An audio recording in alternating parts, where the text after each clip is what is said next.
I think we all know that an esports career is not going to be like 10, 15 years. That's why we just try to make the most of what we have right now, and that's why we practice like 7 days a week. You have to stay constant at it and you have to do your best.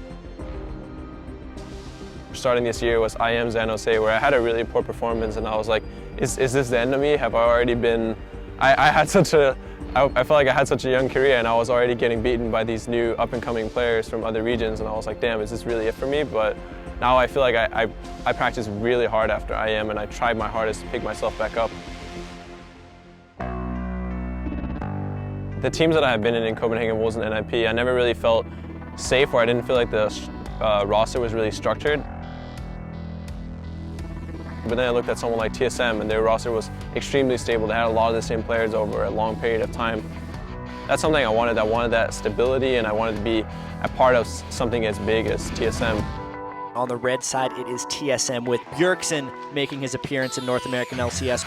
He's looking for the penta. Can he get it? That's the question. Bjergsen leads one more hit. That's a great kill! I knew that there would be a lot on stake, and I knew that I could end up coming to TSM and maybe the team wouldn't perform, maybe I wouldn't perform. I honestly didn't have the biggest confidence in myself. I felt like it was a really risky pickup by Reginald, but he felt confident in me, and I think that made me feel more confident in myself, that a big figure and someone I had looked up to also felt confident in me. For us in the team, it's really about having a solid infrastructure, having good coaches, good analysts that work with us. I think one of the main reasons Loco is such a good coach is that he really respects the player's opinion, because he has been a player and he knows how it is to be a player.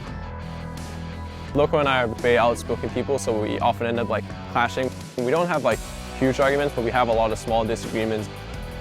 In the end, the only reason we argue, or the only reason we disagree, is because we care so much about the team and about where we're going, and we want to win so bad. The spring split is definitely really important. It gives you the circuit points, obviously, and if you make it to #1, it gives you a chance to play internationally, and I think getting to play internationally, a lot of people really underestimate that. I saw last year at All-Stars, there was a fun side of it and there was a really try-hard side of it. I want to go to MSI and I want to take the whole tournament. If we can ride that wave and win MSI, it's going to give us a lot of confidence going into Worlds, and it's going to show the whole world that we're a world contender. It's pretty overwhelming, to be honest, to get pretty much 3 MVPs within a month or two.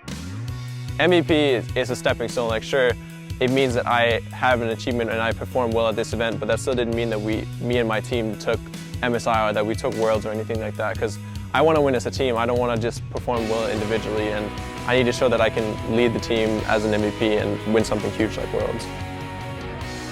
I wouldn't say I feel pressure to get MVP at everything, but I'm definitely not just comfortable where I am. It's not like I'm going to start slacking off or not practicing as hard just because I got MVP.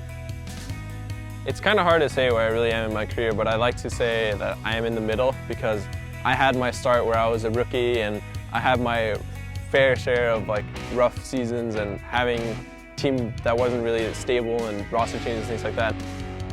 Now I'm in a space where I feel like I'm very comfortable with my team, I'm very confident in my teammates, in my organization, and this is where I want to stay. It's hard to say how far I can go, but I'd like to take it as far as I can.